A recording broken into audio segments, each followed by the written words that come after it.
Hello, my name is Sean Jordan, and I will be presenting my Lab 5, which is on head-on collisions for PHYS 2211. My glow script for this lab is in the description. So the purpose of this lab is to see the motion of a collision between two balls that move at a constant speed initially. It will then be compared to a computational model to see potential discrepancies. Some principles that will be explored in this lab is Newton's second law so that we can update the position and velocity of the balls as they move, conservation of momentum, which states that there are no underlying forcings during the collision, so that makes the change in momentum equate to zero, and the idea of elastic and inelastic collisions, which relates to the conservation of kinetic energy, where it equates to zero for elastic and equates to a non-zero number for inelastic collision. The objective of this lab is to analyze the head-on collision of the two billiard balls, which are going to be seen later, with one that is stationary and one that is moving, and to expect the momentum to be conserved elastically. The system for the experiment are the two billiard balls, and the surroundings will be everything else like gravity, friction, and air resistance. Here are the equations that will be used for this lab, and you can pause the video if you want to look at them in greater detail.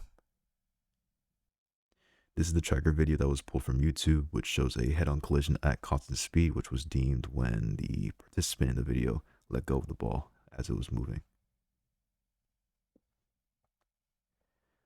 From the tracker data, we have the following parameters. The video was output at 60 FPS. Ball 1, which is the moving ball, initially started at negative 0.232 meters, and that assumes that ball 2, which is the stationary ball, is at the origin. Ball 1's velocity was found to be 1.33 meters per second, and ball 2's velocity after the collision was found to be about 1.12 meters per second. The time elapsed for the video was about 0.367 seconds. Here are the initial conditions I created for my computational model, which is the visuals of the ball and graph, as well as the tracker data that was put in computationally. Because the velocities changed after the collision, the velocity vector had to be flipped after the collision, so that was noted during the iteration steps. This was during iteration 2, as you can see here. Here are the iterations for before and after the collision, shown on the left and right respectively.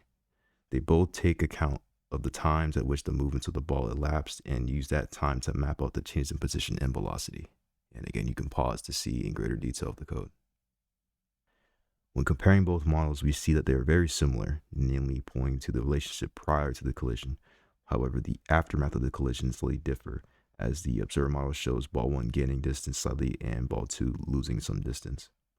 Potential errors of this model is the lack of account for friction or air resistance, as well as the placement of the point masses in the tracker model that could slightly skew the data. So was the momentum conserved during the collision? Yes, it was mostly conserved. We can find this by seeing the ratio at which the final and initial momentums compare, and in this collision, it was about 84% conserved.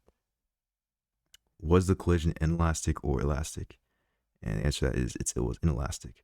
By comparing the percent loss for the kinetic energy set up in a similar manner to the momentum on the first question, we see that there was about a 29% kinetic energy loss after the collision, which is non-zero, therefore is inelastic. That concludes this video. Thank you for watching.